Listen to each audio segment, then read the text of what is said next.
I don't know about you, I've had enough failure in the past. Fill a bucket. I'm ready to go forward if I can. All right. Seems like Lesson. you're doing a great job, Lee. Oh, thank you. I think I finally got it all set up to go. All right, it's all going now. I'm the holy God, the holy Son of God Himself. Here in the statement, I am the holy Holy Son of God Himself, is your declaration of release from the bondage of the world. And here in this declaration, as well, is all the world released. You do not see what you have done by giving to the world the role of jailer to the Son of God. What could the world that jails God's Son be but vicious and afraid, fearful of shadows, punitive and wild, lacking all reason, blind, insane with hate? Ooh, that sounds terrible, doesn't it? Mm.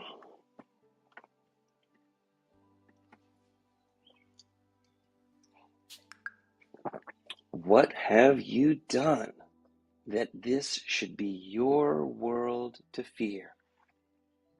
What have you done that this is what you see? Deny your own identity as your higher self.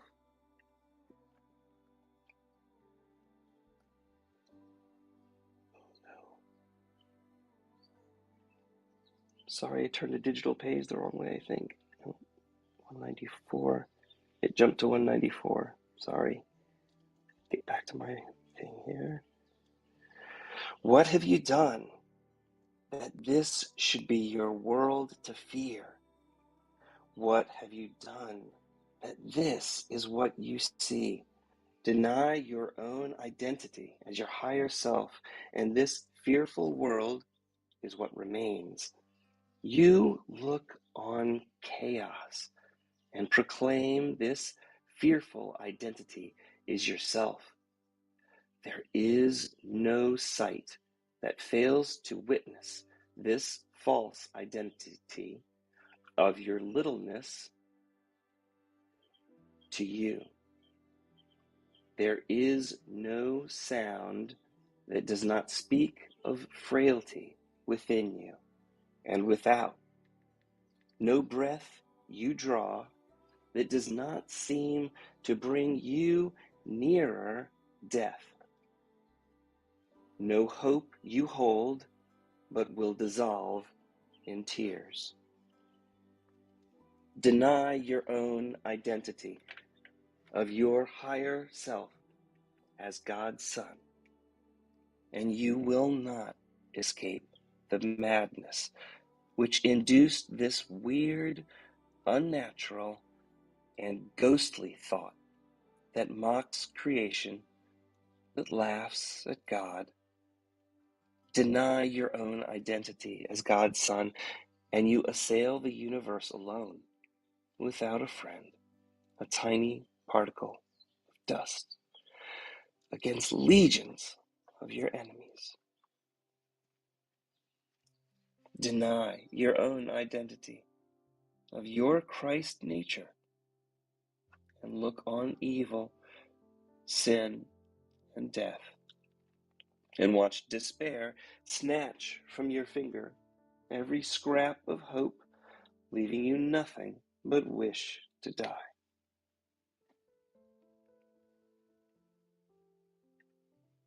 The wish to die.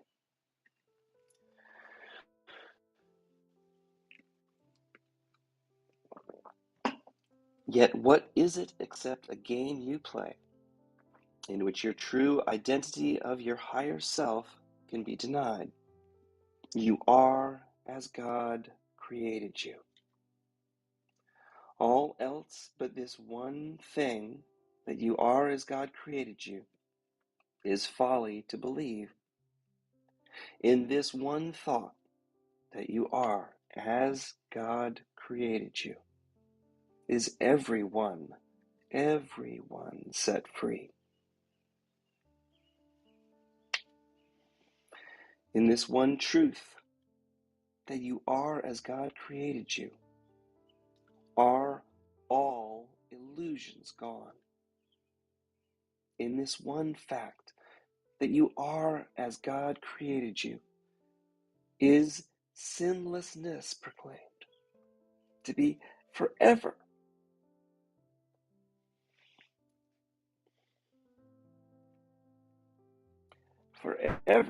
part of everything.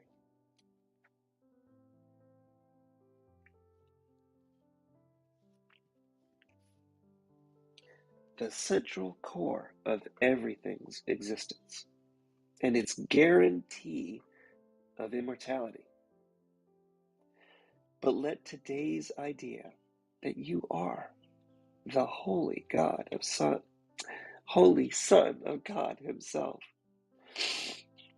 find a place among your thoughts, and you have risen far above the ego's world of fear and all the worldly thoughts that hold the world its prisoner. And from this place of safety and escape you will return and set the ego's world of fear free. For he who can accept his true identity as his Christ nature is truly saved, and his salvation is the gift. He who accepts his Christ nature's identity gives to everyone in gratitude to the Holy Spirit, who pointed out the way to happiness that changed his whole perspective of the world. One holy thought like this, that you are the Holy Son of God and you are free. You are the Holy Son of God Himself. And with this holy thought, you learn as well that you have freed the world. You have no need to use the world cruelly and then perceive this savage need for cruelty to belong to the world. You set the world free of your imprisonment, and you will not see a devastating image of your little s self walking the world in terror, with the world twisting in agony, because your fears have laid the mark of death upon the heart of your little s self. Be glad today how very easily hell is undone. You need but tell yourself, I'm the Holy Son of God Himself. I, God's Holy Son, cannot suffer, cannot be in pain. I cannot suffer loss, nor fail to do all that salvation asks. And in that thought that you are the Holy Son of God is everything you look on wholly changed. A miracle has lighted up all dark and ancient caverns, where the rites of death echoed since time began. For time has lost its hold upon the world.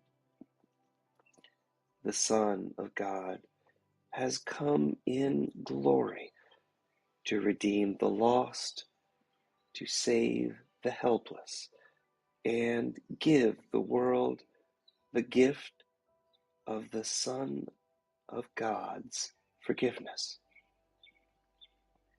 Who could see the world as dark and sinful when God's Son has come again at last to set the world free from your ego's erroneous beliefs.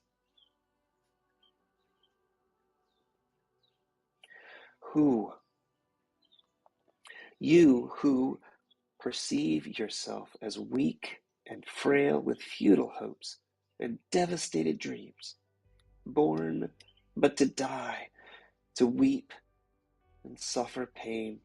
Hear this: all power is given unto you, the Son of God, in earth and heaven. As the Son of God, there is nothing you cannot do. You play the game of death, of being helpless, pitifully tied to disillusion in a world which shows no mercy to you. Yet when you accord the world mercy, will the world's mercy shine on you?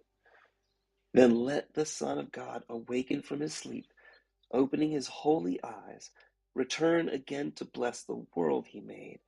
In error, the world of fear began, because the world will end in the reflection of the Son of God's holiness. And God's Son will sleep no more and dream of death. Then join me today. Your glory is the light that saves the world. Do not withhold salvation longer. Look about the world and see the suffering there. Is it not your heart willing to bring? Is not your heart willing to bring weary brothers some rest? I sure am. Your brothers must await your own release. Your brothers stay in chains till you are free. Your brothers cannot see the mercy of the world until you find mercy in yourself. Your brothers suffer pain until you have denied pain's hold on you.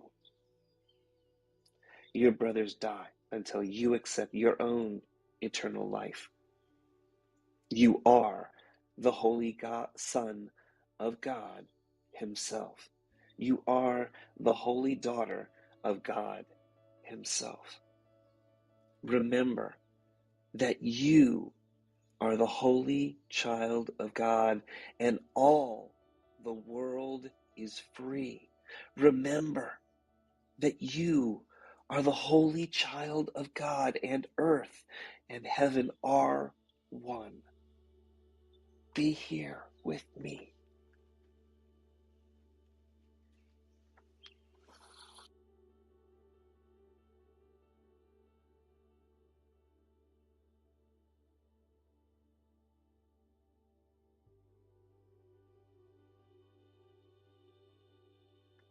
All right, that was lesson 191. Whew, how's everybody doing this morning? I'll start reading the notes in just a second here. Just clean it up from last night. Apparently my kids made some food.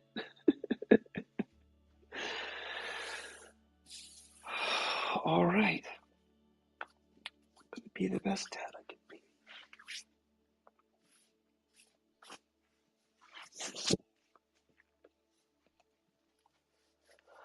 All right, here are the notes to lesson 191.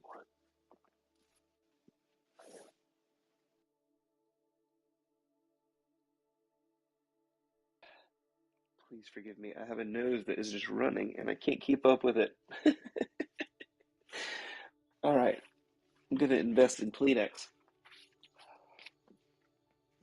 I am the Son of God himself, the Holy Son of God himself. Yesterday's lesson stated that your thoughts make the world you perceive. This ability to create your own world demonstrates how powerful your mind is. Your world of perception is the product of your own mind's beliefs. Your mind's beliefs are reflected in the world that you see. Because of this, how you define yourself becomes critical to your world, since your self-identity provides the foundation for your entire belief system. I am the Holy Son of God is the declaration that will release you from your ego's beliefs in lack, limitation, and separation. Because we follow our ego's thought system, we have accepted the idea that we are the product of that same lack, limitation, and separation. We see ourselves as a little s self that is an effect of outside forces that are beyond our control.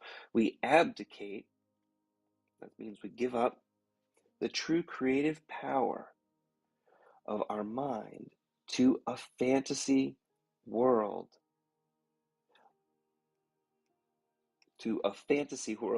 letting this world of illusions become the prison for our mind and therefore God's Son, child of God. Since we are God's Son, we have been given all the power in heaven and earth. Our mind has the ability to be or imagine anything that it wants. Our mind is a creative powerhouse in our universe. When we act according to our true nature, as our big S self, our mind has the ability to co-create with God. In co-creation, we extend the thoughts we share with the mind of God. When we follow the thought system of the ego, we come from fear and make or imagine an illusionary world that does not align with the truth. Since our fearful beliefs are not part of the shared mind of God, they are not real. Since these experiences are played out on the game board of time, they appear real only within our deluded split mind and become our mind's world of perception. It's a slippery slope. It can happen to anybody. Because of the creative power of mind, our beliefs create the world of perception. When our beliefs are true or false, those beliefs become the world we perceive in time. Whether our beliefs are true or false, those beliefs become the world we perceive in time and become the provisional reality that we experience and perceive. Because of our erroneous egoic belief in lack, limitation, and separation, our mind's limiting beliefs have created a world that is an appropriate jailer for the little s self that our mind perceives itself to be.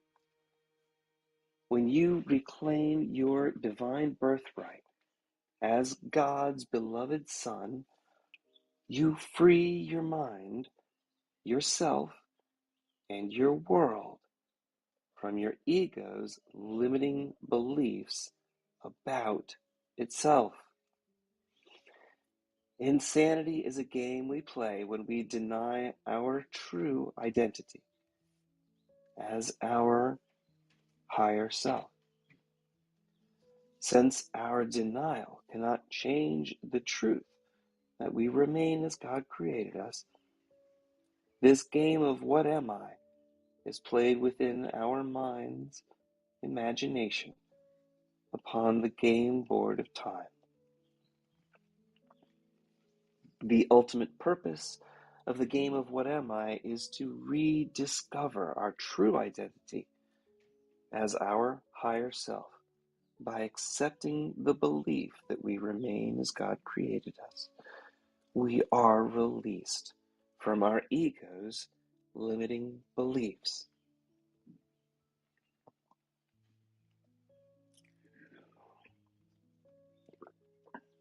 Coffee's good this morning. All right. When you change your beliefs about what you are, you automatically change your perception about your world. What you once perceived to be a hell that jailed your little s self, your egoic self, now disappears and is replaced by a world of mercy and love. When you accept your own innocence and sinlessness, you are in a position to give that same message to your world. To give is to receive. And by giving, you prove that you have. By sharing the idea that you're the holy child of God with your brother and your sister, that idea is extended and strengthened. Since your world is a reflection of your beliefs, your world will also be released from your belief in lack, limitation, and separation. When you believe that you are God's child and accept your own eternal life, pain, suffering, and death will end. Because your mind made the world you perceive, your mind has always possessed the creative power to grant mercy on your world. When you reclaim your divine birthright, there is nothing you cannot do. You, your brother and sister, and your world will be set free because you have accepted the truth of what you really are.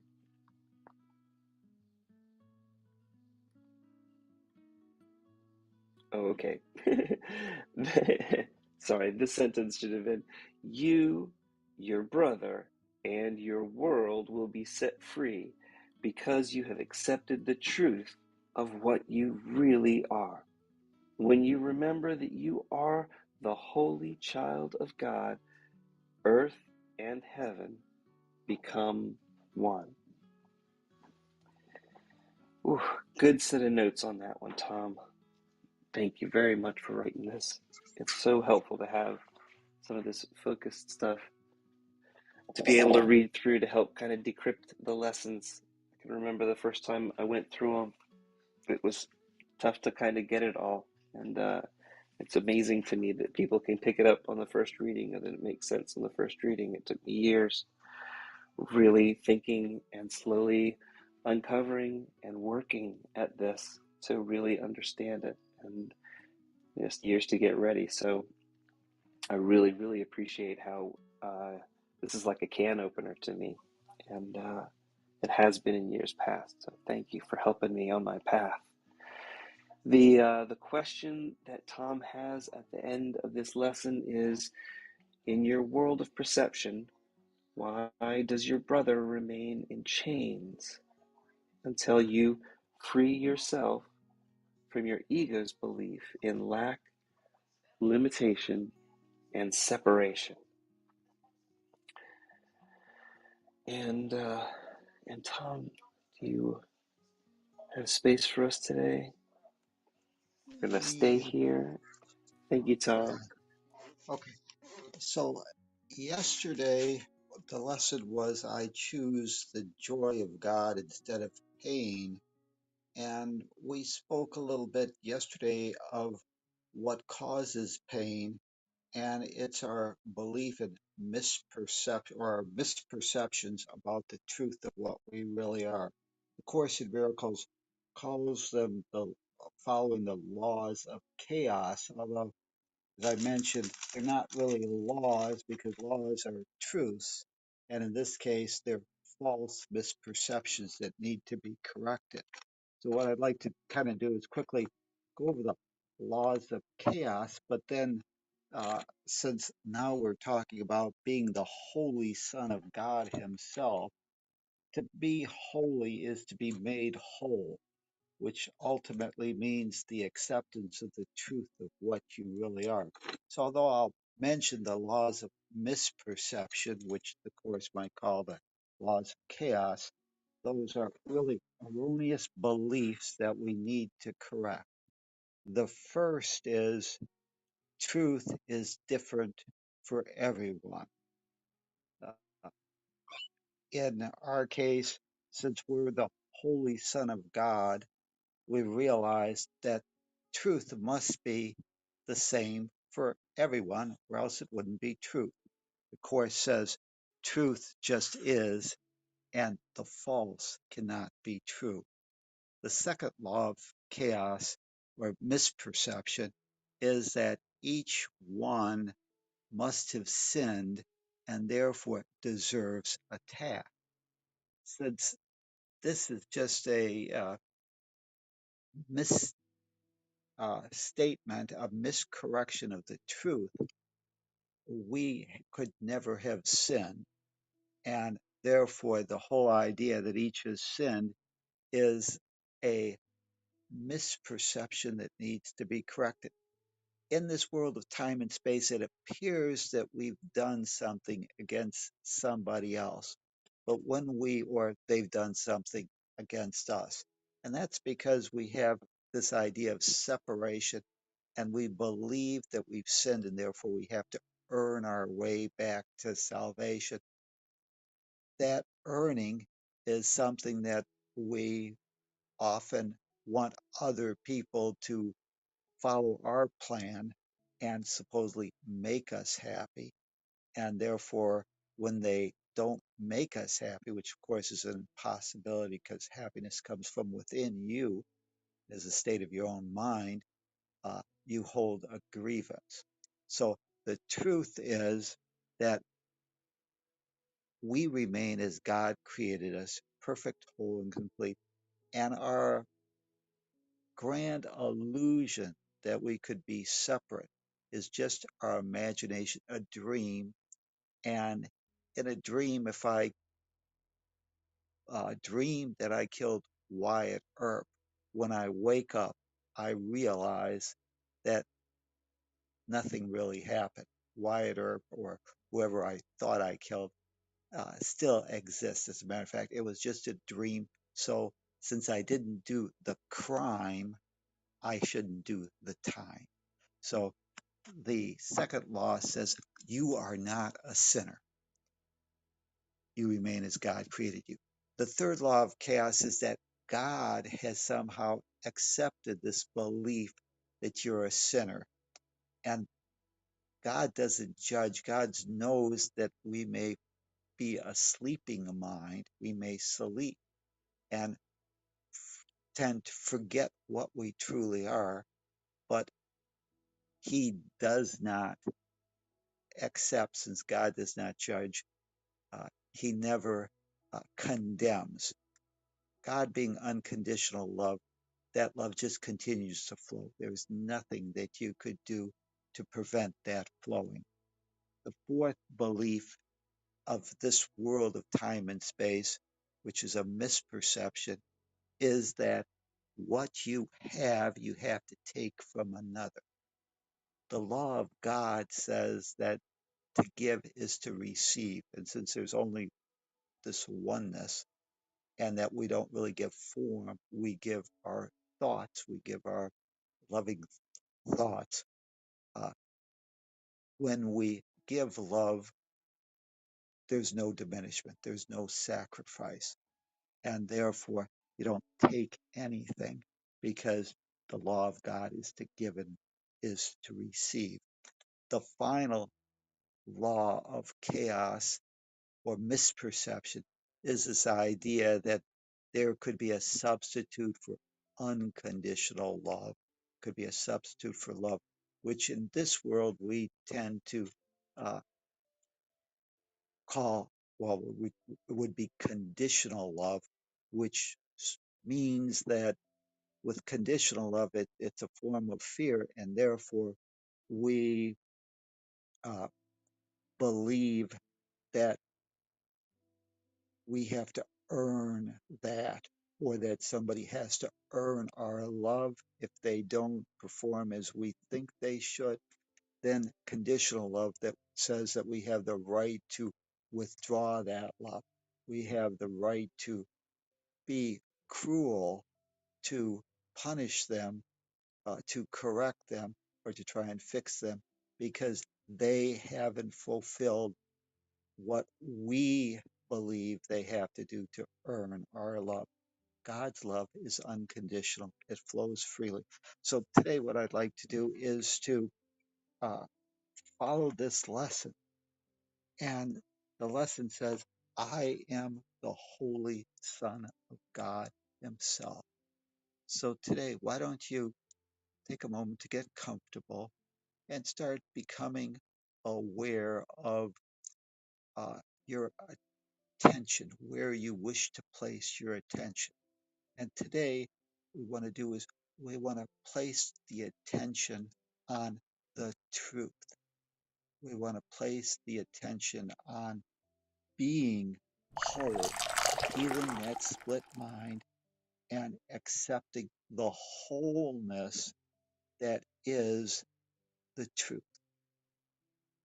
So breathe in the love of God, breathe in the energy, the life force, and become aware that this life force, this energy, this light surrounds you,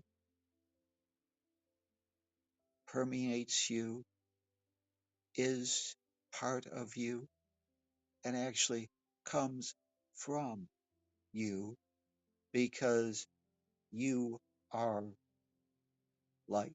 You are this energy force. You are an individuated aspect of consciousness, and as such, you are part of the holographic mind of God. In a hologram, each part contains the whole, and the whole contains each part. There can only be truth. Truth just is. Truth is the same for everybody. And today, in our holiness, in our wholeness, we accept the truth that we remain as God created us, perfect, whole, and complete. And breathe in that truth. Accept that truth as your reality. There is only truth.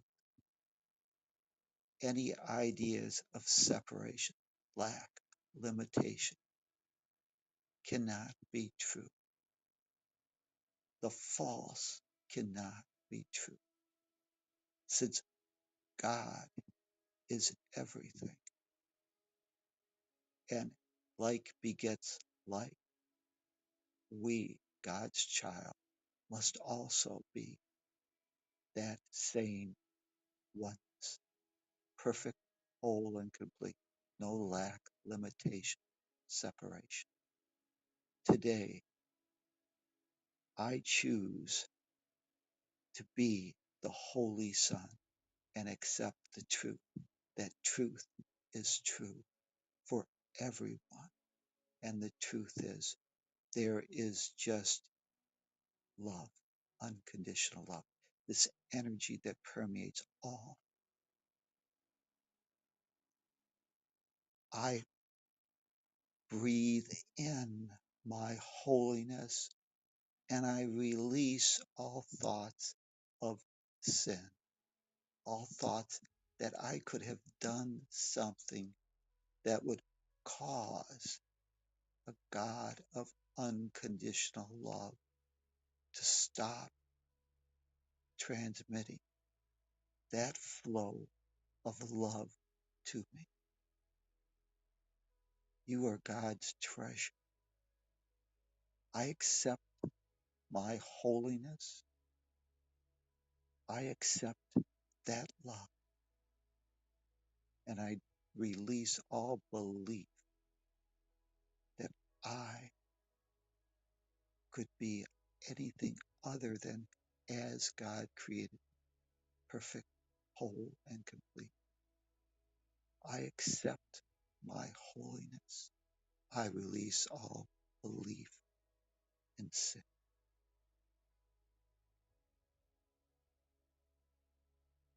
I breathe in the idea that God, my source, never would judge or find his beloved child to be anything other than his treasure, perfect, whole. God is a God of unconditional love.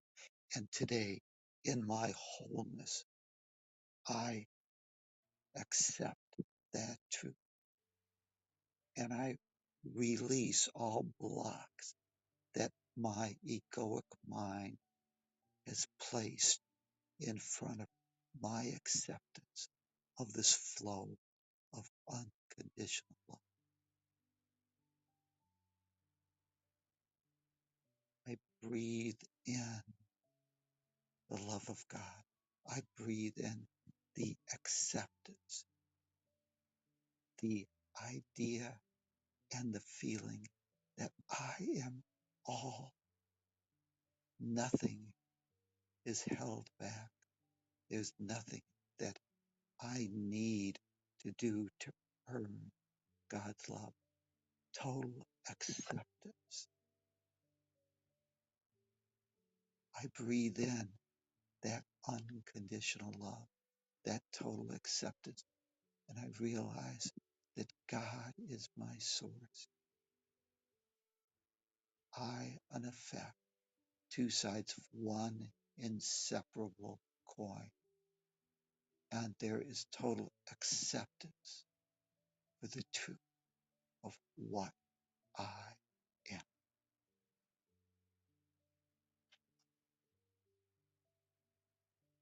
I am the Holy Son of God Himself, and therefore I am that one self.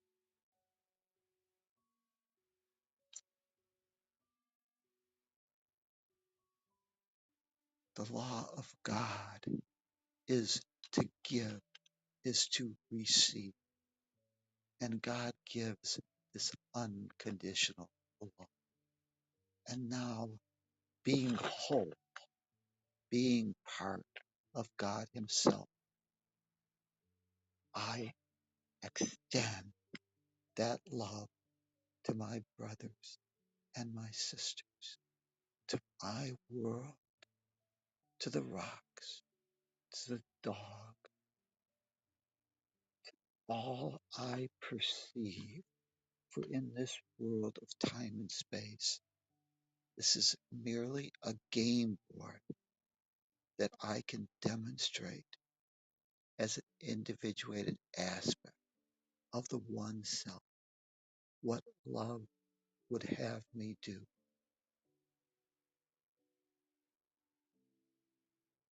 To give is to receive, and being whole, I can give that wholeness, that love to my world.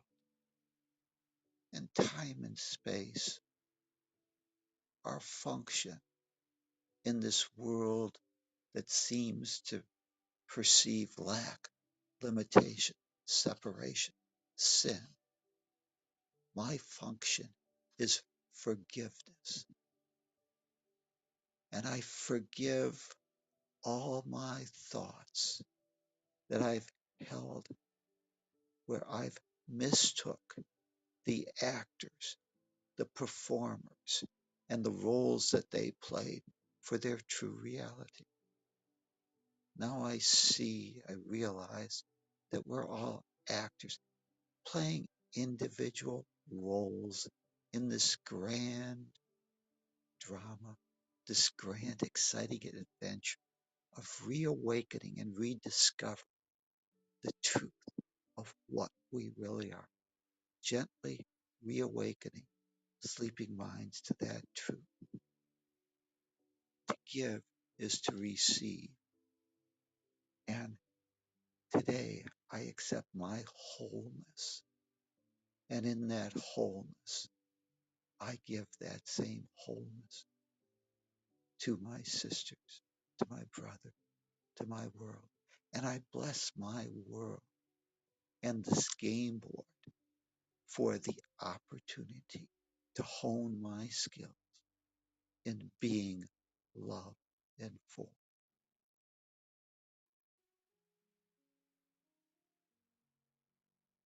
Today, I am the Holy Son of God, and I realize there can be no substitute for love. Unconditional love is all there is. And this idea that someone has to earn my love or I have to earn God's love, that is an error of massive proportion. Today, I will not mistake or believe that there's a substitute for unconditional love. Only love is real. Love cannot be earned. It flows endlessly. It cannot be stopped. You cannot do anything to stop the flow that would cause the giver of that love to cease sending that love towards you.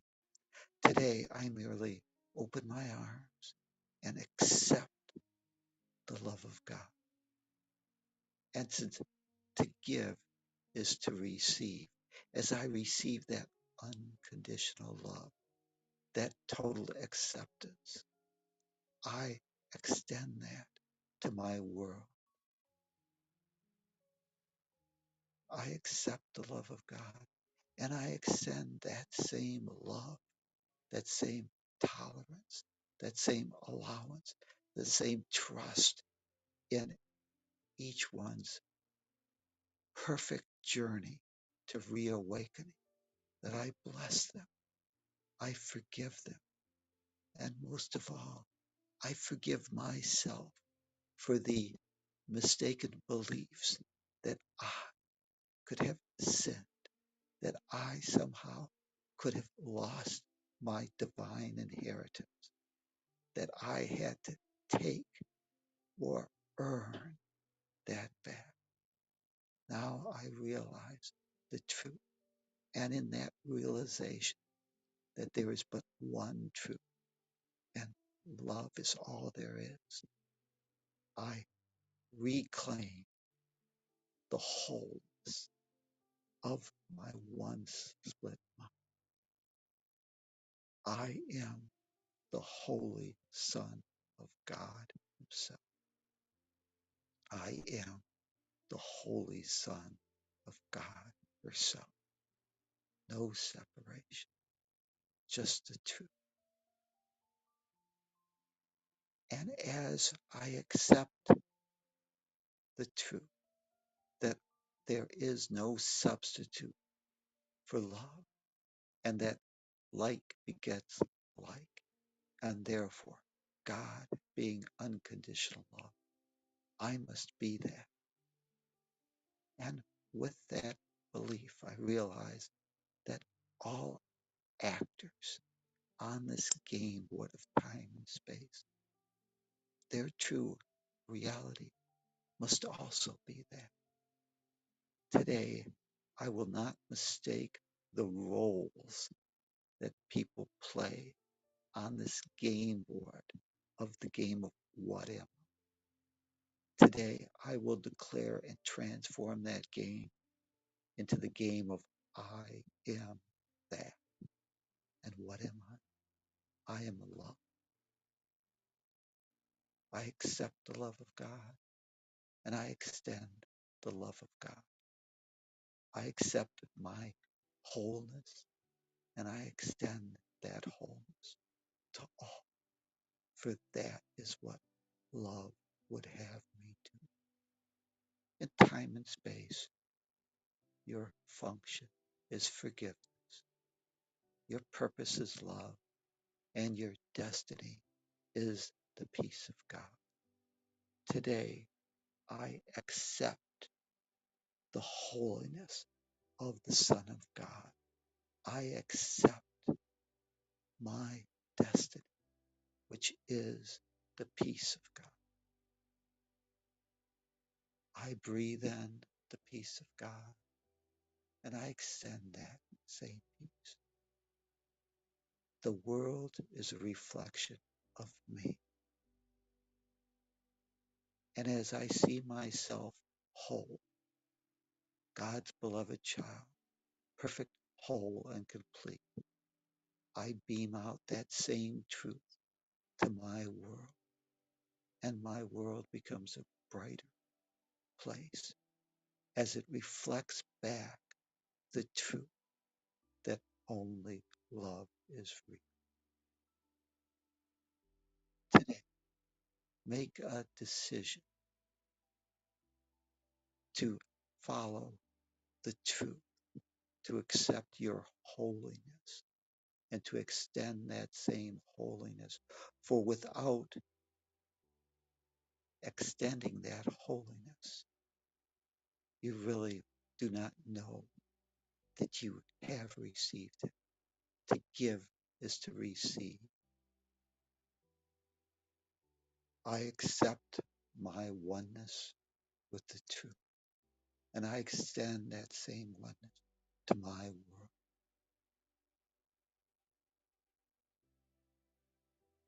You are God's beloved child. I am God's beloved child. This world is the game board for sleeping minds to reawaken to that truth. Today, make the decision to be the light of your world.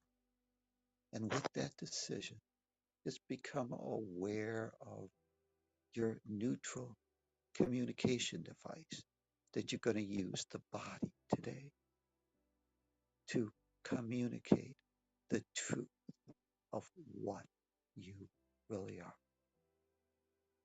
And when you connect with that body, maybe send that energy through the body, up the soles of the feet, the front of the legs, behind the back, up the spine, over the crown chakra, the front, the body, back down the back of the legs. And as that energy flow seems to reach your feet, just send a lightning bolt of energy back down and reconnect to your body, to this earth, to the seat, to the room that you're in.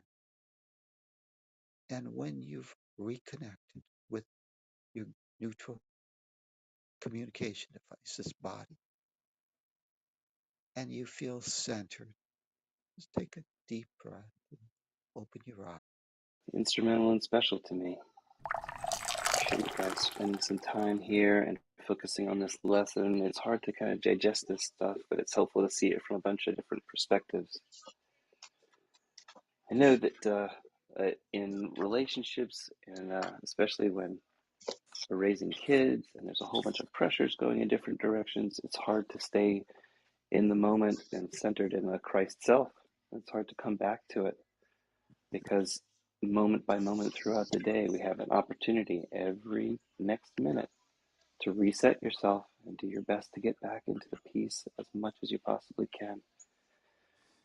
And hopefully you're starting the day that way.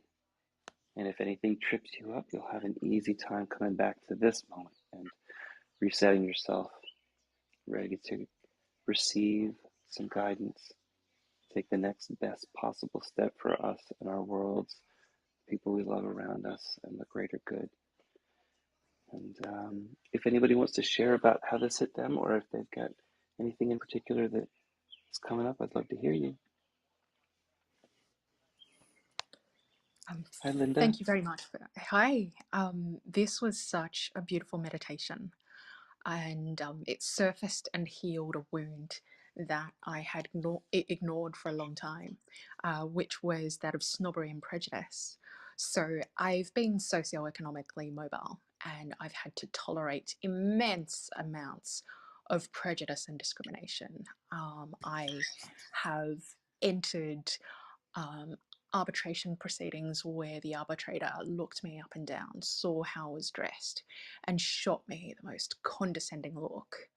I've worked at a law firm where the secretary would waltz down the hallways, have a look at me, scoff, and walk on as if that was acceptable behaviour.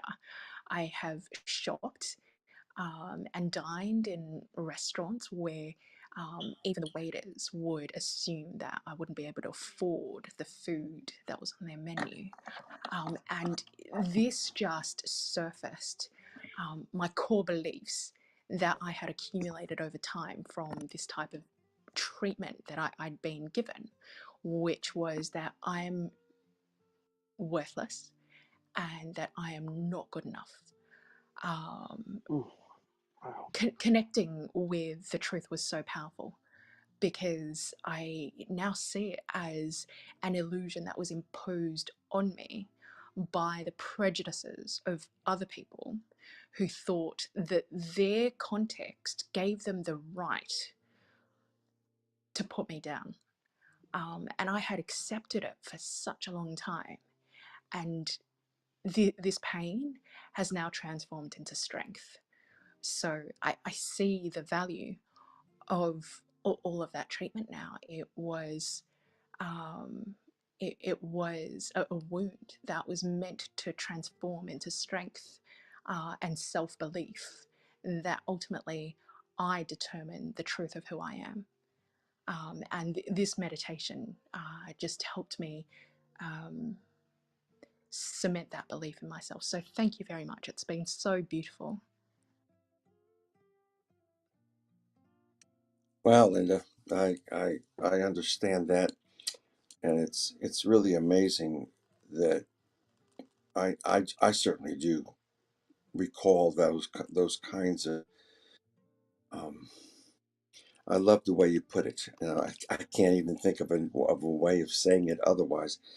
That people who thought that their prejudices um, justified a way of looking down at you, and I'm not sure if that's exactly what you said, but it's close enough for me. It's amazing. Yesterday, I wandered into another room in Clubhouse, and um,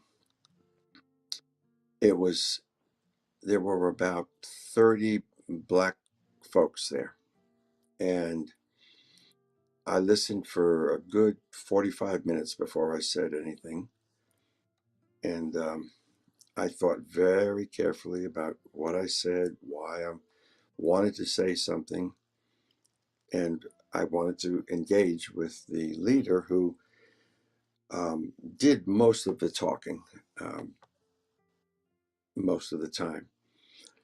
And I asked him, does he meet at this time every week or what? And he says, no, it's just whenever I feel like it. And I tried, just like I usually do, to relate with him in the way that he saw the world and so on, and then try to establish my own viewpoint without getting into any details. Um, I feel upon having left that meeting that there was Well, that it was a complete waste of time. I don't have any way of knowing. It doesn't matter. It was done. It's okay. I don't have to go back there, even if I wanted to. I have no idea how to find him again. So it's not really important. But your insight that you got, Linda, that you just voiced was super powerful and right on target. And Tom, when you talk about some of your stuff, you've got to make sure that you explain certain terms, such as who's Wyatt Earp. There's probably only Well, two of us I who did say knew. whoever you killed. There's probably only two Yeah, of us who knew. yeah. Not You that it know, matters. being in Arizona, and I kind of know who Wyatt Earp was Yeah. and Tombstone. But Anyway, yeah, it's funny. It's a funny life that we live. It's we go through things, and when we find a room like this, and I think most of you know, because most of you have been here before, that we really do go back and look at the way we used to think about stuff, and what this book is once again trying to teach us. It's kind of like they say there's 100 different words for God. I don't know, maybe there's 1,000, but we keep seeing the truth in a different way. And we try out a new way of getting around the truth, and eventually decide, well, that really works just like it's said instead of the way I thought it should have been said, or whatever. Um, so it becomes funny when we share going through the book, because it means so many different things to different people. So let's hear from some others who would like to share. Thank you so much, Linda, for that. That was a very affirming comment, and I hope others will bring up stuff like that too. yeah. Thanks. I just wanted to say in regards to Linda's comment, she hit on a very important insight that we all need to become aware of. We've been indoctrinated into a bunch of other people's beliefs, and we've taken those on to be our own. And we need to realize that uh, those beliefs that we've been maybe imprinted into our minds as small children or wherever we got them, we need to question all those beliefs because they probably are fear based and are things that are detrimental for peace and happiness.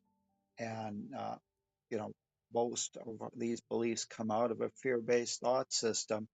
And if you accept those beliefs, you're going to be trapped in that same thought system. So, the wonderful insight that just because other people believe something or claim that to you, you do not have to accept it.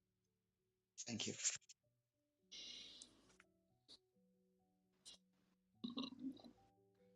Boy, oh boy.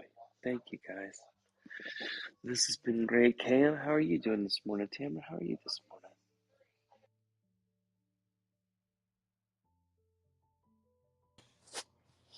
Good morning, everybody.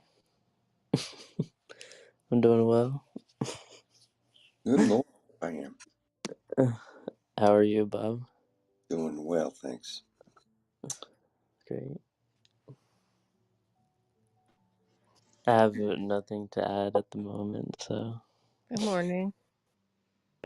I had a question, but I had an answer Go to the ahead. question. Hi, Oh, in the chat. both sides are helpful. I'd like to hear Yeah. it. I What was your mean, question and answer? well, my question is the question was in your world of perception, why does your brother remain in chains until you free yourself from your ego's belief in lack, limitation, and separation? And I said, I think it's because there are separate creations, which is just an idea I've been sort of thinking with lately, just because I'm writing about it. I'm finishing up a chapter in my dissertation on the Yoga Vasishta, and The Yoga Vasishtha says that each individual creates her own individual samsara. And I mean, I feel like it's such a mind bender that it's got to be true. And why would it be that my salvation saves the world? I mean, we can throw it through our logic, our existent perception logic, and say, well, when I'm in a liberated state, I radiate energy. And I know that's true. Obviously, our state affects everyone around us. But why would my waking up wake up this world? Like when I go to sleep at night, for example, and I have a dream, everything in that dream is in my own consciousness. And when I wake up, well, when I wake up in the body that's dreaming, that whole world disappears, right? So it's so interesting. So I've been sort of sitting and playing with it and perceiving with it a little bit, and just sort of experimenting. And I kind of like, when I see people, I'm like, okay, that's my creation, but yet also that creation has its own ego, right?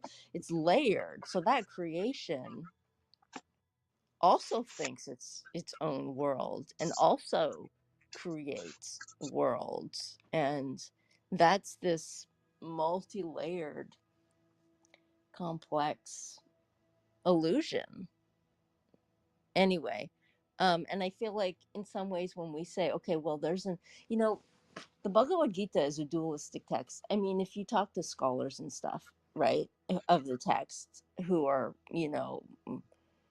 not embedded in one particular, I mean, they may be, but they're not writing from one particular position. And they really look at, what is this text saying specifically? And Sankhya philosophy, which the Bhagavad Gita, um, Krishna's like, I'm proclaiming the knowledge of Sankhya philosophy, right? So, you know, at the very top of the hierarchy of tattvas, of like, because I don't know how many of you know Sankhya, but like there's this idea of these tattvas, which are like levels of reality. At the very top, you have, well, beyond the system is the pradhana, the foundational, whatever that is, right? And then you have Purusha and Prakriti, which are at the same level, and they're independent of each other, right? Purusha, Prakriti doesn't create until Purusha is the self, right? It's the self, this awareness of being. And Prakriti is material nature. It's like atomic, whatever, however you want to think of it through science, right? So it's this energy that creates everything, right? And it's got these three qualities, whatever. But it Prakriti doesn't create until Purusha infuses it. But ultimately, it's Prakriti infused with Purusha.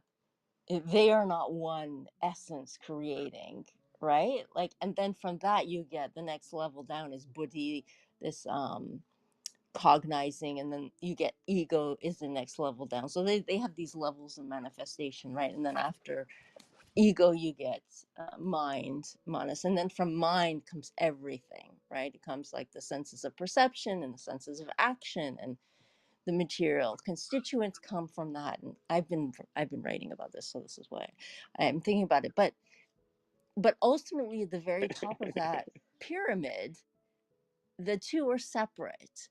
But then there are other systems within, you know, these Hindu philosophy or whatever, Vedanta, whatever, whichever one you're looking at, that are non-dual in a sense. And some of those, and so fascinating because sorry, I'm rambling, but some of those, what they'll do is philosophers within those systems will take the Bhagavad Gita, they'll write a commentary on it, and they'll interpret it from the position of non-duality.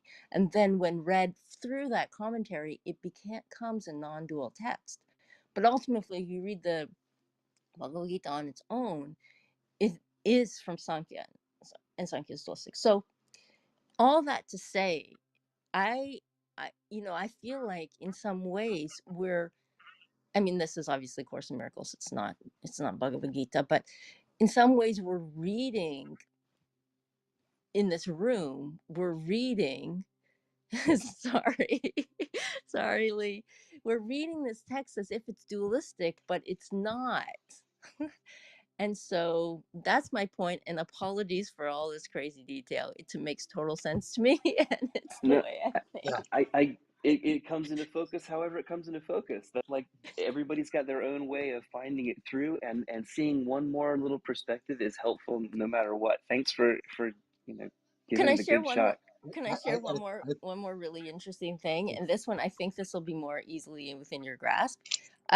And I know Tom's going to say something, but it's just fascinating to me. So, like what I said about the commentaries, where you have a text and then you have a commentary. Actually, in the tradition, it's fascinating. You have a text.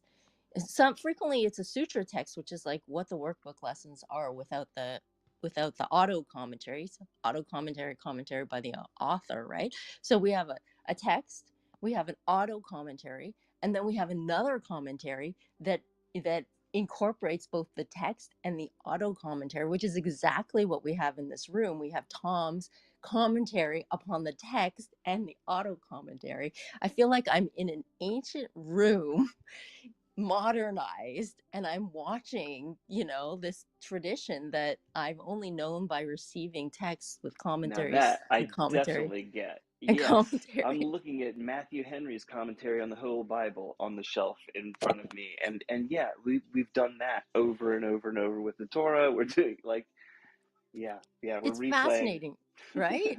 Yes, yes. Now I can sit up in the audience and really and sit back and enjoy it too, because watching Echoes of Echoes is kind of fun sometimes. Tom, what were you going to say? yeah. The question says, and you got to look at the question real carefully. In your world of perception, why does your brother remain in chains until you free yourself from your ego's belief in lack, limitation, and separation?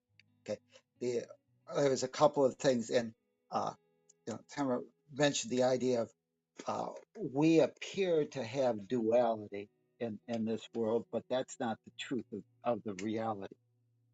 That there's just this oneness. So she's talking about the various levels. But in your world of perception, that's really in your own individuated world of private perception. Everybody lives in this world in their own private world of individuated perception.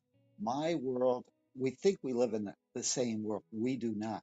I live in a different world than you because I come from my own perspective, my own viewpoint.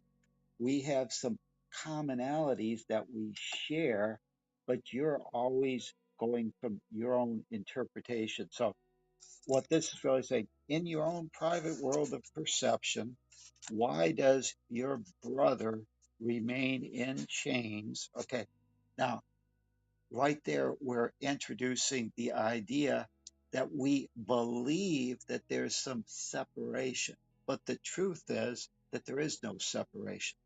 Okay, so in this case, the idea that even the something outside of myself could be in chains, the only reason, if we're all one, if I do not free myself, I can't free anybody else. I can't create my own ego of what Tamara is or what Lee is and see them as perfect, whole, and complete if I myself believe that I'm not perfect, whole, and complete.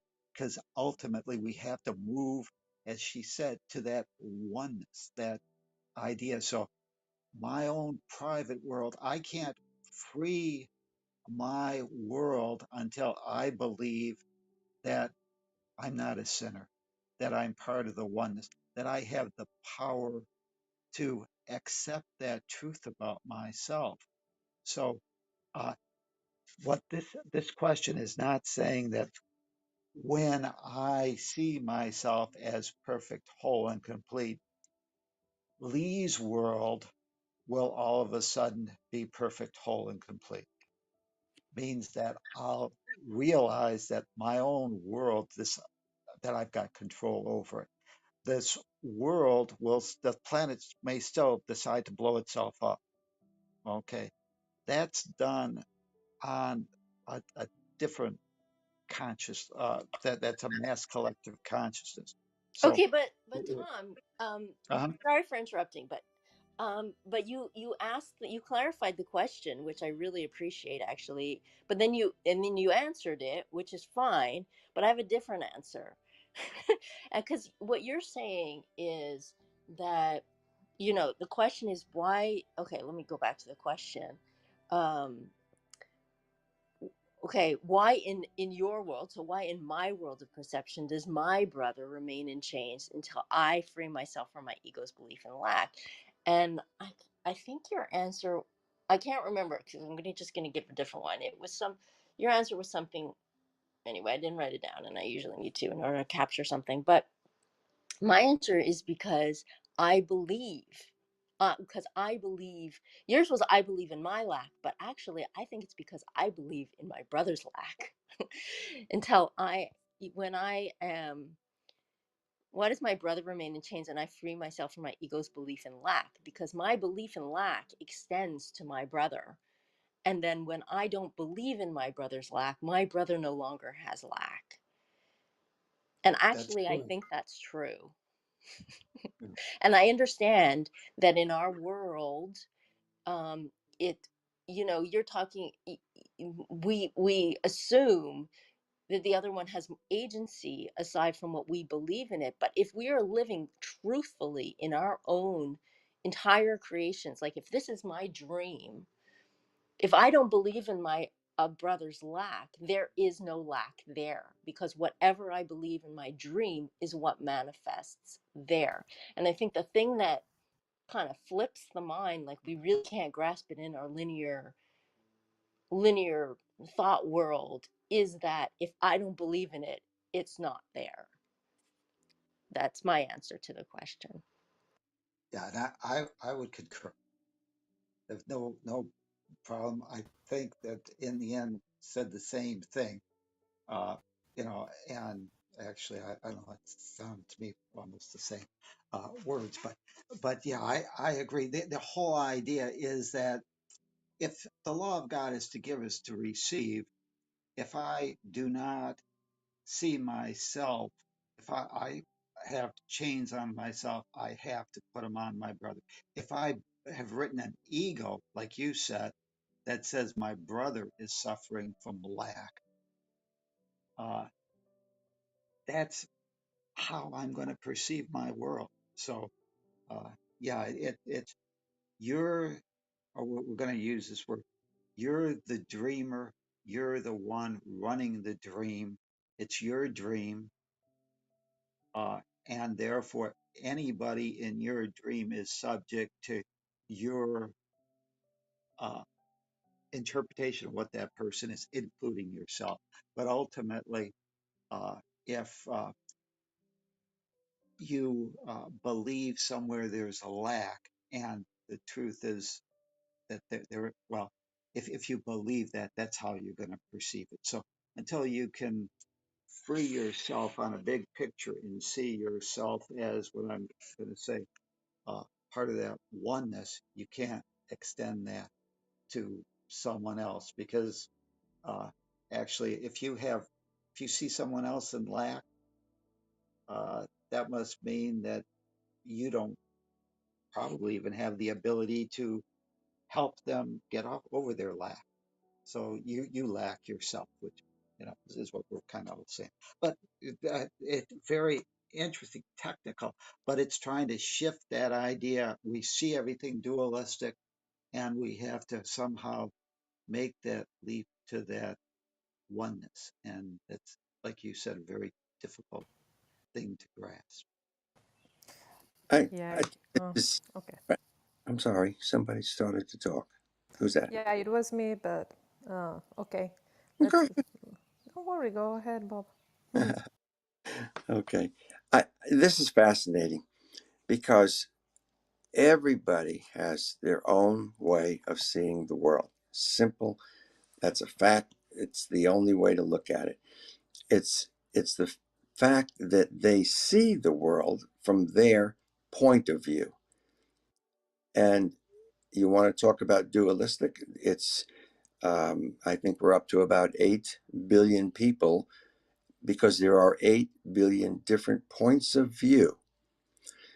If we understood completely that we have fashioned our own point of view, and let's face it, it was fashioned for us early in life, and much of it we challenged. Sometimes we refashioned it into a different way of looking at it. I was reading Jenny's bio. Jenny is not on the stage, so she can't defend herself at the moment. If she feels a need to, she can, but this is certainly not an attack. She describes herself as a closet hippie. There's probably enough young people here who don't even know what a hippie was back in those days. I thought of myself as a hippie's hippie because everybody else that I knew back in the 60s, in college days for me, they were all trying to be a hippie. Some of them had beards and they were doing this and that. And there were a bunch of different things that defined what a hippie was. And I didn't do any of those things. I was different from the hippies, but I was a free thinker even then because I knew that what I was given is not really what I want to be stuck with for the rest of my life. I want to be able to figure out my point of view.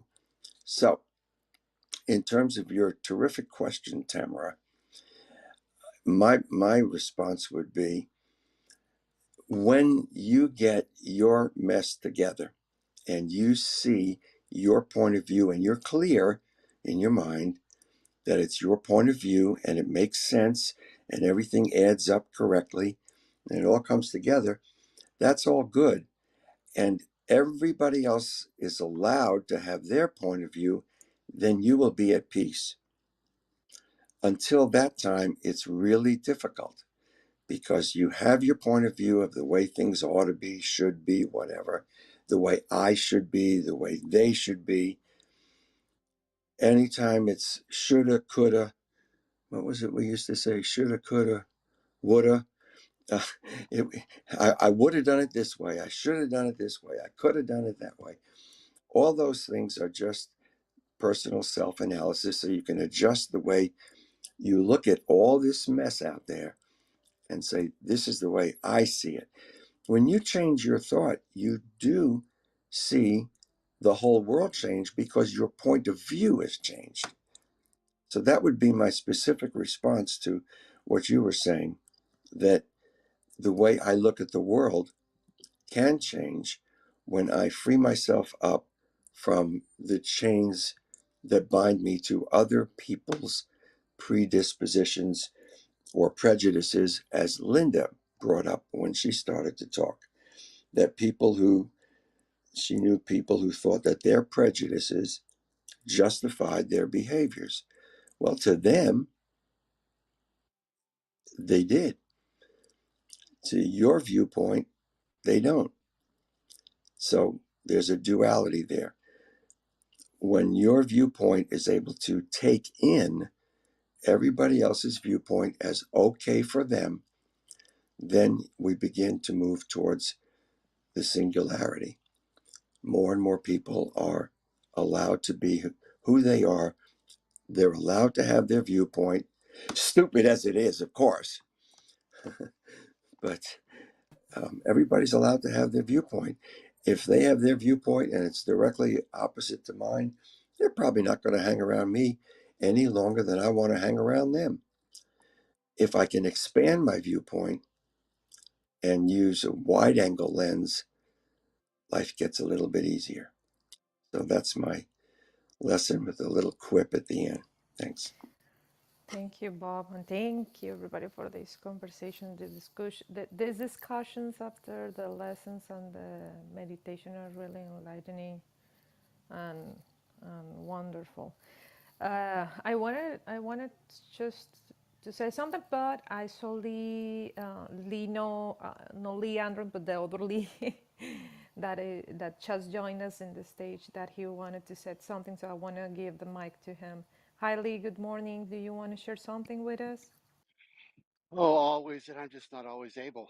But good morning, everybody. I love this conversation, and I love these, highly detailed, explorative discussions about all this. And I'm just really enjoying, Bob, what you were saying about, the 8 billion points of view. And the thought that occurred to me when you said that is that there are certainly 8 billion points of view and 8 billion individualized perceptions of this world, this universe that we live in. And it brought to mind a teaching, excuse me, from Emma Curtis Hopkins, who was a student and teacher of metaphysics in the late 1800s. And what she was fond of saying was that to heal ourselves, to heal our lives, was to look the fact in the face and tell the truth about it. And I bring that up to point out that even that in the midst of these 8 billion points of view is my point of view, my perception. And the only perception that I'm responsible for is my own. Now I can stand in the midst of my life, look at the facts that may not be necessarily reflecting my highest ideals of what the truth is. I can stand in the midst of my life and look at those facts and tell the truth, which is to say, to perceive the truth, to see the truth, that it's all one, that we are all connected, that despite how things may appear, there is no separation between observer and what is being observed. And that is enough. Because as I perceive that, I make it easier for all of my fellow perceivers to do the same. I clear the path, so to speak, because we're all doing it together. We're all, as Ram Dass says, we're all walking each other home. We walk each other home by way of learning to perceive the truth, but learning to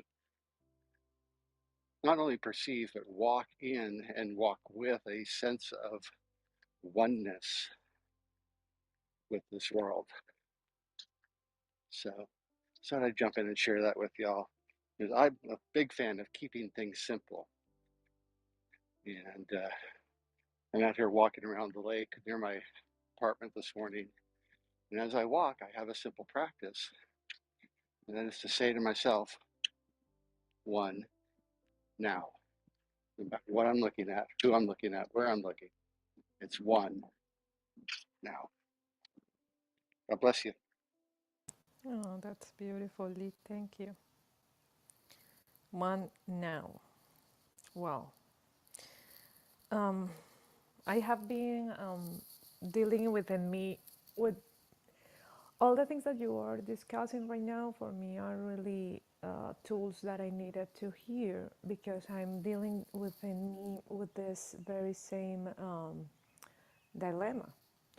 When you have in your mind the certainty that this Course in Miracles brings the truth into your life, and that you are constantly challenged yourself in the ego thought that you are apart from everybody, but you have that in your mind, but in your activities during the day you experience conflict. Then you have this kind of thought that brings you back to yourself, to say, what is it? I mean, I always have but and my conscious now has different voices. One is Tom's, one is Bob, one is everybody when they are giving such pieces of information that are enlightening. But well, whenever I have a conflict with a loved one, in this case, for example, Lee, that we had a conflict yesterday, that is not something like out of the ordinary or anything. It was just a misunderstanding, but it led to such a strong feeling inside of me of, I don't want this. I don't need to be here. I have a daughter and I don't have to be here. So it's this sense of wanting to run away as fast as I can that I have been dealing with every time that I found this kind of conflicts in personal relationships that I find quite interesting now. Because whenever we have a conflict that it's like in a pattern, uh, uh, you get to see that it doesn't matter who is the person who brought that issue into your table. It's the same issue. It's the same issue. So whatever it was the conflict yesterday, for me now it's a challenge within myself, because there's something within myself that should be still considering itself apart. And I was wondering, why is it that I feel so resentful? What is it about my past or about myself that it's constantly appearing like this? And as the book always says, it's only one single problem, and now I get it. It's the very same idea of separation. What Tamara did right now with her response on changing the dynamic of, okay, if I see my brother like this, then of course I am the one who feels like it, or something like that. It gave me like two. What Tamara said, what Linda said, gave me two different tools right now to understand my own resentment, and my resentment is about that, about knowing that my actions and my mind was in a perspective but being understood differently is so hurtful, and I never thought about it in the past, but that was break all my relationship up. That same thought of not being taken as part of the self makes everything that I do be considered as a threat, you know? So whenever I consider the other, even if it is male, completely opposite of what I am, that I am a woman or whatever, different from myself, I will always see them as a bit of threat because it's such a different thing from me. But in fact, we are not. We are in the same spot, trying to be the best that we can with our lives, trying to do the most, trying to bring the most peaceful and loving things into our experience. But sometimes our minds sleeps like blinking. It's just a blink, and waking up from that blink again sometimes is more difficult than others, because of course reality in form will give you always the sense of that duality of being a part of different and a part of whatever. So I think that my resentment, the reason why I haven't been able to just feel okay and let things go and just say, yeah, this is my ego again playing, is because I am not longer willing to take any conflict as granted, and as you know how I mean, what I'm trying to say here is that we as Course in Miracles students tend to think like, ah, no, yeah, I'm a Course in Miracles student, so I know that this is part of duality and whatever, this is my ego, and we don't do the work inside of ourselves.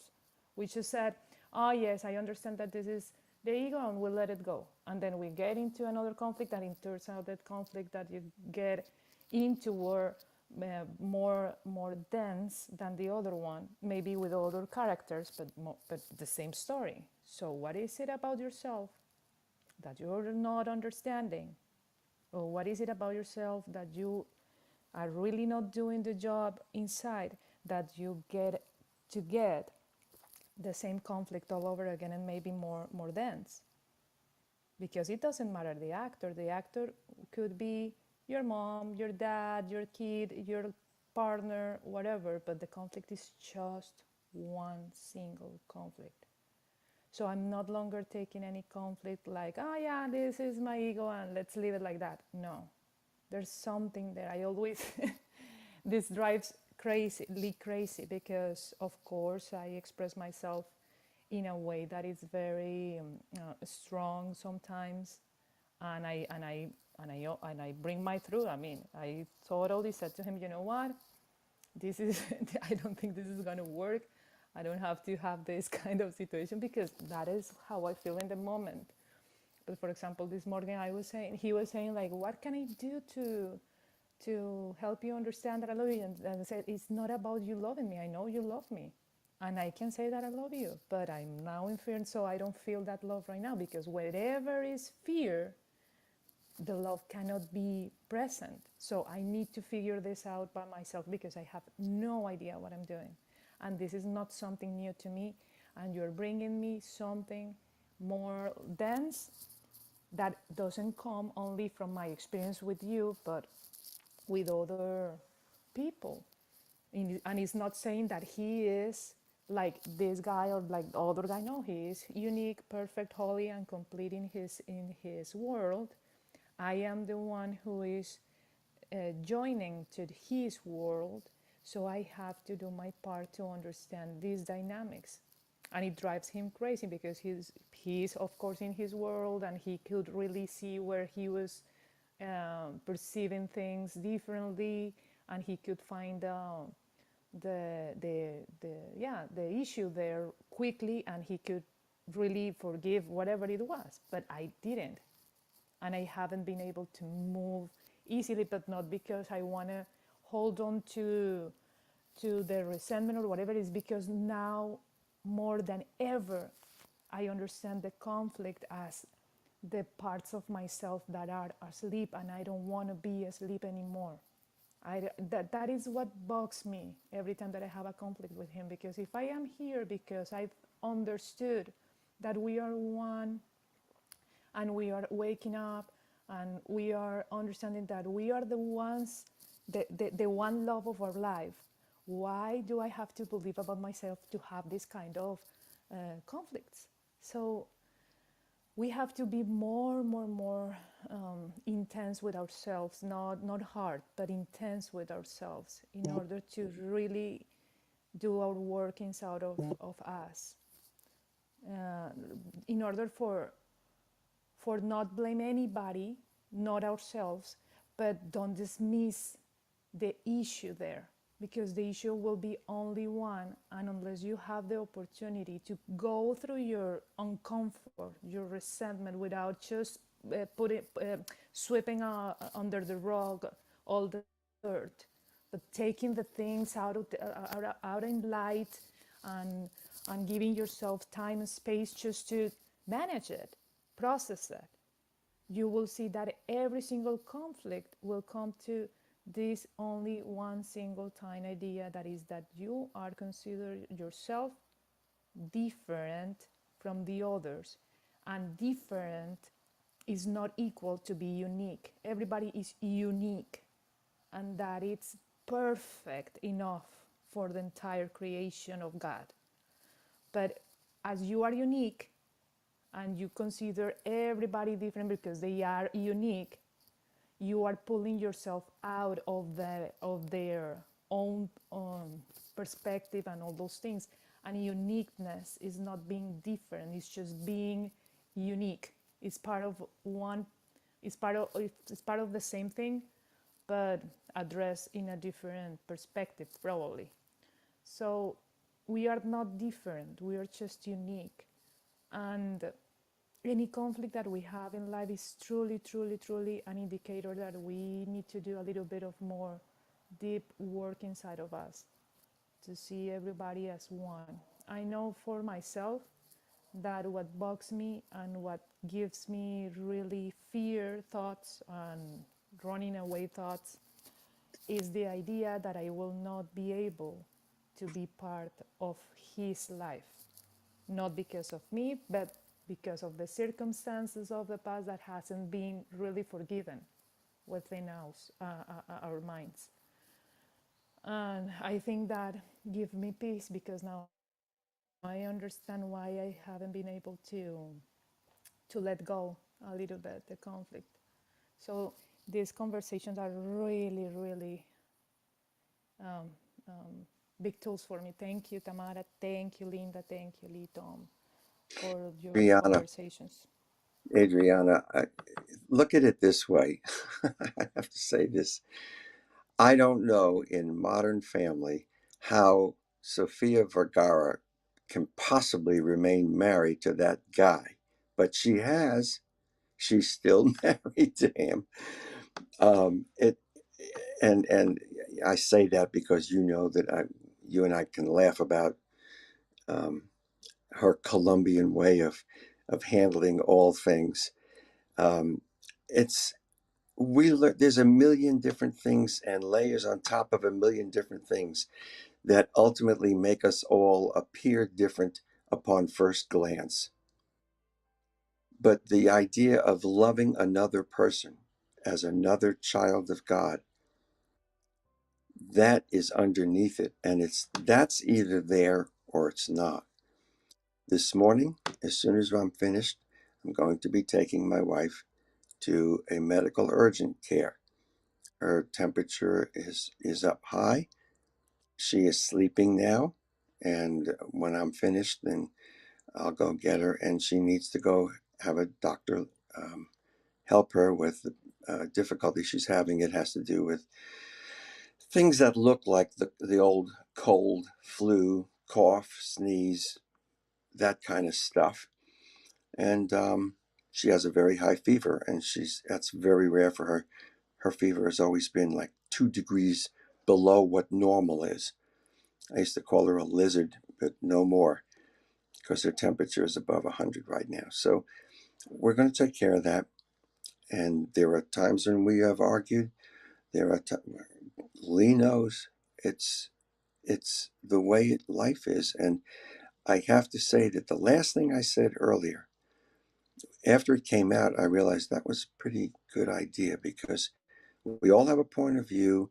What we need to do is to take a wide angle, change it more to the wide angle lens, because you can take in more of what you're looking at, more of the realities of what the other person is. As Tamara said, people are all coming from, well, she basically gave us the understanding that there are so many different ways that geniuses, whether they were spiritual geniuses or philosophical geniuses or psychological geniuses, they have all given us their point of view. But none of them are saying necessarily that this is a dual world. It's all a different point of view within the hologram of the one. We just float around and we get different points of view. And some of them set us apart temporarily from another person, sometimes physically, sometimes not. All depends. And love to hear, Janine, I'll bet you have something you want to share with us. Oh, by the way, and Lee, thank you so much. The other Lee, Height, I, you sure sounded familiar. I have to say this. And I saw it when I went back to share something with you that we had shared back in November, and I hadn't remembered it. But all I have to do is look at your face and the smile on your face. It's just great. It has to make me laugh. And I enjoyed very much what you said, and I'm looking forward to getting to know you better. Now, Janine, I'm giving you the mic because I know you've got something to say. Of course, I've been wrong before. Anyone who wants to speak, speak up, or perhaps wants to come from the audience and come join us on stage. Well, I may have boxed myself in. Well, No, Papa, it's all good. Go ahead, Adriana. no, I was going to say, Tamara put in the chat. I suggest maybe it is attachment to trauma. Yeah, totally.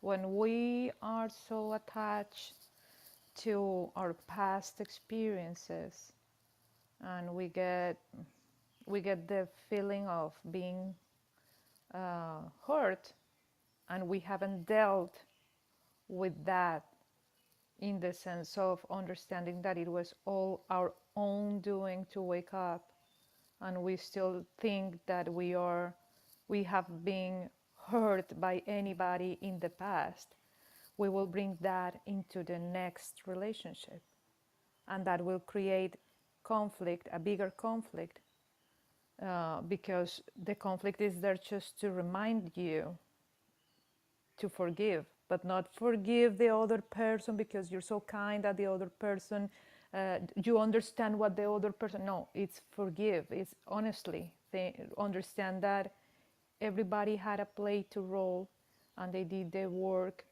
and they bring you and a scene in your life, and that a scene had a gift hidden, and you haven't found the gift yet, so you still remain with the feeling of pain instead of just a situation that you brought upon yourself in order for you to understand the deepest meaning of all there is.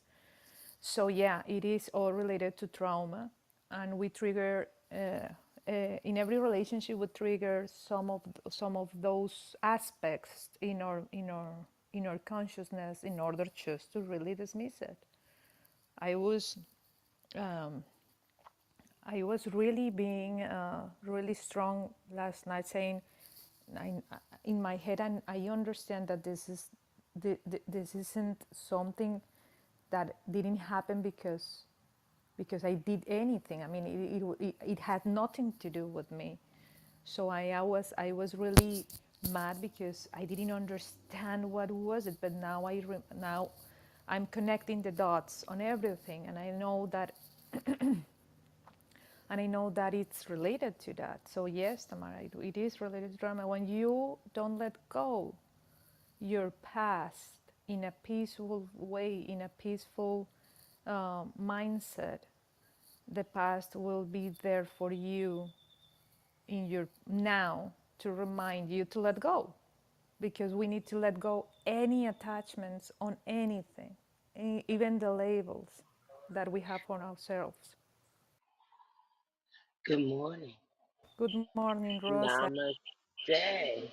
You guys are talking about, as a friend of mine would say, you guys are talking real zen here to the morning. Real zen. A Course in Miracles. Real zen. Yes, ma'am. Because we want to hold on. We're comfortable in knowing the facts and not actually analyzing it as truth. But when we see the facts and we don't deal with it, we actually make it truth. And so it shows up in our life, if you can understand what I just said.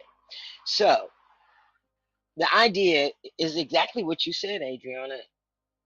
Detached from the facts to be able to analyze them to see where, when, or how you're going to relate to it. And my best way is to just let it go. Be acceptable, and admit the part that I played in it. A she example. Uh, a lot of you knew that I actually gave myself to my aunt and her family to help her, and she decided in anger to kick me out. or say leave, which was my fear, and it came to true. So a lot of times when we have these hidden ideas of how the situation could turn out, the idea that we think about most is the idea that will appear. Instead of saying, Rosa, to myself, okay, God, just show me the truth and leave it at that, and not really put my idea to what is the truth. For me, in all my life, the idea of being not having my own space and living in someone else's space and them saying, you gotta leave right now, today, no matter what. Am I prepared to do that? Most of the time nobody is, because you're settled in. But I had to accept that and all the consequences that came with it and be all right with it. And thus I am. It's like I did my best. I put my best foot forward. My example, I did it only in love, nothing else. No expectations, no nothing. And how it turned out is how it turned out, with all other people's consciousness being involved and making it happen. Because a lot of times when we do things or in situations, we don't know what other people's hidden agenda is. And sometimes their hidden agenda can overpower the situation and turn it into chaos.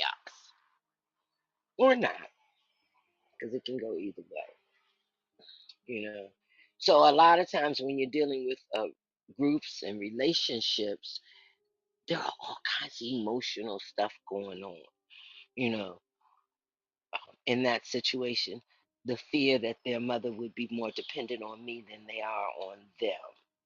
The fear that she would like my company more than, jealousy, um, insecurities, uh, untrustingness. All of that comes to play in everybody's consciousness, no matter where you are or what kind of relationship or what kind of situation is going on.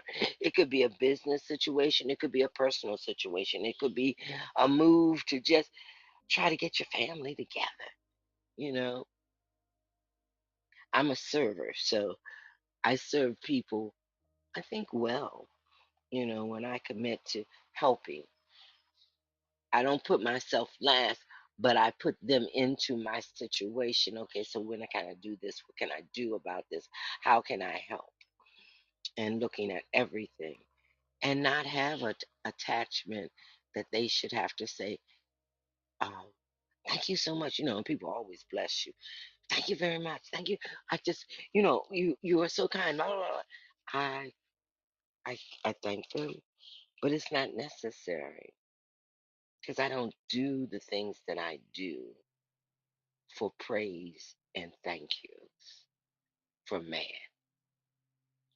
That sounds kind of, I don't know what it sounds like, but I know that we control the situation in a lot of different ways, and we are always in a conglomerate of thoughts from everybody who's in that situation.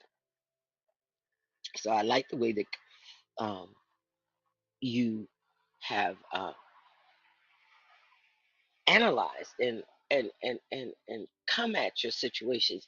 Now, not all the times are you going to come in an intellectual, calm, peace manner. Sometimes you will explode, but then you realize immediately that was the wrong thing. So you come back immediately and say, "Please forgive me.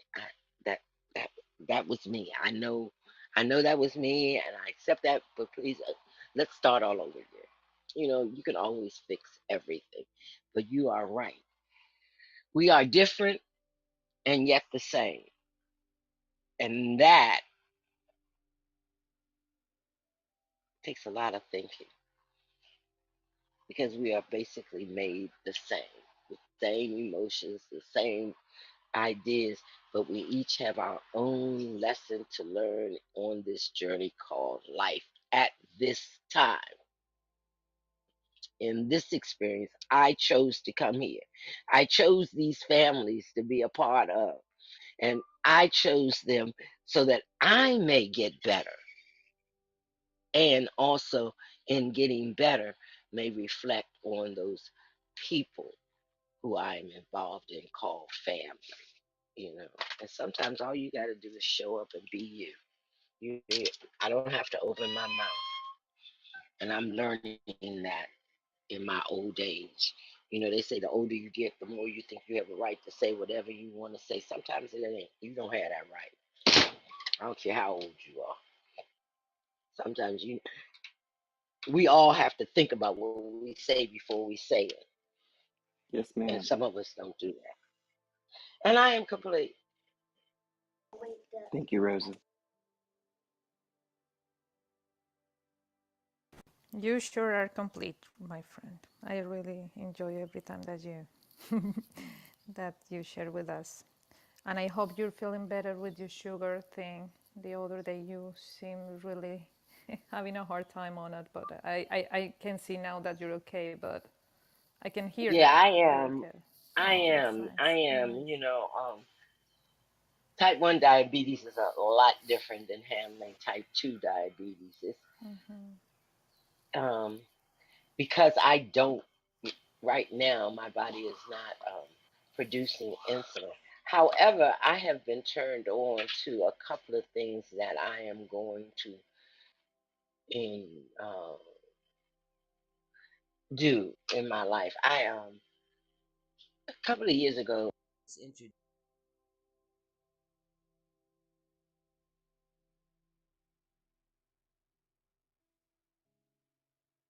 to I heard of Kagan water. Look it up. Kagena. Kagan water. Check it out. That's all I'm gonna say. Just look it up on the internet. And I think I'm going to invest in that because I'm a water fan, and we are actually made 85, 95% water. However, this bottled water and faucet water is lacking the ability to allow your body to absorb the hydration that the water is supposed to produce. And in not giving you that, it does not allow your body to absorb whatever medicines, herbs, oils, foods, nutrients, and everything. It doesn't, if you're not drinking the correct um, type, it does not open your body to get better. It just, it's water, but it doesn't allow you to absorb the nutrients of all the things and foods you eat. So I'm going to try that for a minute, for a while, and put one on my kitchen, in my sink, and in my shower, and do ionized water. See for the next year if the insulin and if it'll jumpstart my body to allow my whatever's not working correctly to improve, along with giving myself healing frequencies with this new Chinese wand.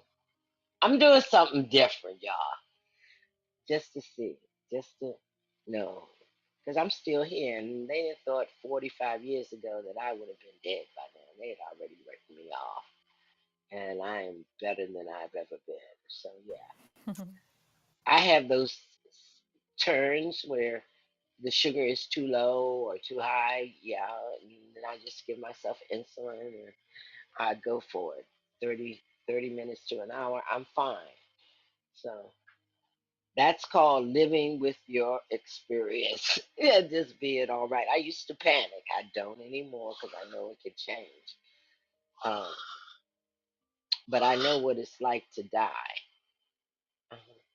I have felt my energy leave my body to the point where I couldn't even hardly open my eyes, tell my body to open my eyes. And so I've seen that. And I prayed, God, I don't want nobody to find me on this floor dead. That's not what I want. Yeah. I don't want nobody walking. I don't want anyone to walk in my house and see me laying on the living room floor. Um, and it looked like I struggled. No, Lord. If that's the case, let me wake up and just be dead. Come on the other side. You know, I don't want anybody to find me in trauma. I don't want anything to, that's not what I want. None of us I do don't, either. I don't want that to yeah, happen to you. Take care of it yeah. Yeah, so every I have second of to every take care. day. Yes, Lord. And so I'm on There is top a of it, guys. there is a brand new kind of digital watch that without it's non-invasive, but it'll monitor your blood sugar without a pinprick, and you kind of wear it and it updates your phone, and like every 5 minutes it keeps you well, like, steered within the two boundaries. It's the first time I've heard of it's kind of like an Apple Watch type thing, but Oh, something you that have would to. give. I have to look that up, or if you can I'll back try to channel find the it. link in Yes, the ma'am. back I'll find it. one day. It doesn't have to be today, but the No, next I time get it. you I think get it. about But it, no, I'm that gonna would find it be because interesting. my great aunt died of complications from diabetes. It's personal, and it runs in my family on both sides of my family. So Yeah, I'm and I'm and I, conscious I of it. I really believe in the power of frequencies to heal and change things. Hmm. I really believe that giving your body the right energies can change things because it changed mine. I mean, nobody in a million years thought that I would still be here at 69 because I was discovered um, at the age of what, 30, and nobody else had it. It doesn't run in my family like that. So I don't know where this is. And they say we choose lessons. I don't know what lesson, but I do know we have a deal. So when I lay down, when it's time for me to go, I will be laying in my bed next to my honey sleep. And it'll be like, good, I'm God. Thank you, God. And that's it. I'll take that last breath in peace and harmony. That's my experience that I'm planning on. And I'm praying that God has that experience for me too, to bring me home. But it's all good because I ain't going nowhere no more. I'll be here for 20 years. So if you're going to be here, I hope to see you there. Have a good God, son. I love you and ain't nothing you can do about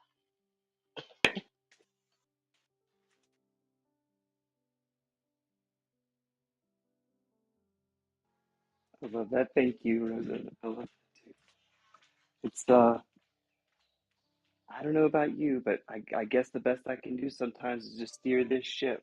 And and today I'm going to show up to be the son of God as much as I can be, and I'll see the face of Christ in everybody I can. And I know we've got a complex set of vocabulary in here that we share, and I'm grateful for that because it at least gives us one kind of shared way to use some language and make sure that we're on the same page with it. There's a lot of experience that goes into language, that goes into what words mean, because every word casts a picture based on not just what the definition of it is, but on what all the words that go into making the definition are. And God knows I know how hard it is just to pick the right English words, much less trying to figure out how to pick words in a bigger dictionary of multiple languages, or how sometimes I can't find that word. I know it's right there on the tip of my tongue. Every day I'm getting more and more patient.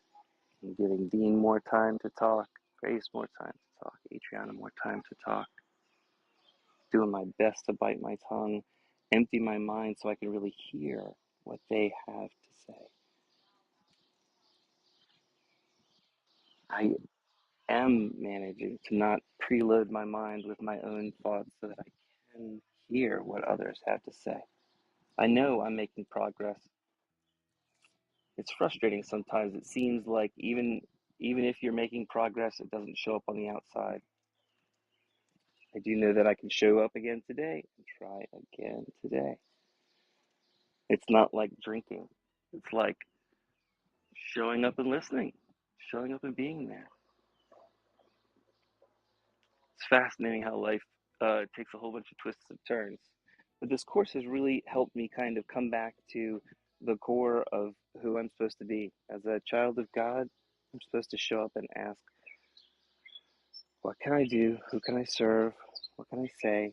How can I be humble one more minute and listen one more minute and serve my friends around me and be the best Lee I can be the best dad I can be, the best boyfriend I can be. Anyway, thank you guys so much for coming and listening to the lesson. I really appreciate your time. If anybody down below feels like sharing, Kathy, Santa, Jenny, Monica, I hope you're doing well. I know your situation is tough, and I hope life is going well today. It's a Sunday. Louisa, I hope things are going well for your studio. And I know you're down in Colombia. I'd sure love to know how that's going. And now I love that picture of your puppy dog. It's very, very cute. And with that, I'm certainly complete. Oh, and Michael down there at the bottom, welcome. Looks like you're relatively new. Glad you're coming. Thank you guys for coming today.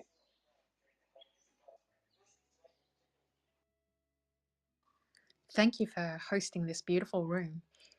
Whenever I spend time in this space, I feel like I'm investing in myself, making myself stronger, more substantial, more beautiful. So thank you. I'd say you are, absolutely. I mean, my I'll gosh, if we're say going that to I do want to anything. speak someday like you. I want your your English is so beautiful. I mean, really, somebody to look up for. I'm your biggest fan, Adriana. I love your loving That energy. is so I absorb it so and fun. I keep it in my heart, and it keeps me happy all day. Well, well, that it's the same from me to you, my friend. You really lighten up my brain every time you talk. So thank you for every part of your sharings here because they have been a gift to me.